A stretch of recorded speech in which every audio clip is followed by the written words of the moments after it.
അപ്പോൾ ഞങ്ങൾ ഇന്ന് കൊല്ലം ജില്ലയിലെ ക്ഷേത്രത്തിലെ വൃശ്ചികോത്സവത്തിന് പോയിട്ടുണ്ടായിരുന്നു. അത്രയും ദൂരം ട്രാവൽ ചെയ്ത ക്ഷീണം മാറ്റാനായിട്ട് നമ്മൾ ആദ്യം തന്നെ കരിമ്പിൻ ജ്യൂസാണ് ഇവിടെ ട്രൈ ചെയ്തത്. അവിടെ നേരെ അമ്പലത്തിലൊക്കെ ഒന്ന് പോയി തൊഴുത് അവിടെയുള്ള കാഴ്ചകളൊക്കെ കാണാനായിട്ട് പോയി. ഇഷ്ടം പോലെ സമയം അവിടെ സ്പെൻഡ് ചെയ്യാനുണ്ടായിരുന്നു കേട്ടോ.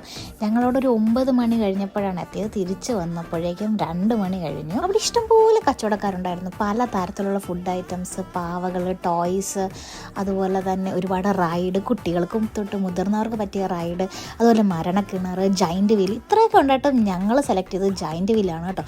ഈ തുള്ളിച്ചാടി പോകുന്ന പുകയൊക്കെ കണ്ട് ഞാൻ ഫസ്റ്റ് ടൈമാണ് കേട്ടോ റൈഡിൽ കയറുന്നത്. ഞങ്ങൾ കയറിയ റൈഡാണ് ദേ ഇപ്പോൾ പൊയ്ക്കൊണ്ടിരിക്കുന്നത്. കാരണം ഞങ്ങൾ പകുതിക്ക് വെച്ച് ഇറങ്ങി ഗൈസ്. കരഞ്ഞു കൂവി അവരുടെ കൊണ്ട് കാല് പിടിച്ച് അങ്ങനെ നിർത്തിച്ചു. അങ്ങനെ പകുതിക്ക് വെച്ചിട്ടു. അങ്ങനെ 200 രൂപ അവിടെ പൊട്ടി ഗൈസ്. അത് കഴിഞ്ഞ് പാനിപ്പൂരി തട്ടാൻ പോയി. അവിടെയും അബദ്ധം പറ്റി ഗൈസ്. അബദ്ധം എന്നാണല്ലേ, നമ്മൾ നെക്സ്റ്റ് വീഡിയോ ഇടുന്നതായിരിക്കും. അപ്പോൾ അതിനായിട്ട് ചാനൽ സബ്സ്ക്രൈബ് ചെയ്യുക, ലൈക്ക് ചെയ്യുക, ഷെയർ ചെയ്യുക. അത് കഴിഞ്ഞ് ഞങ്ങൾ ഫുഡ് കഴിച്ചു, വീട്ടിൽ പോയി. Okay, by.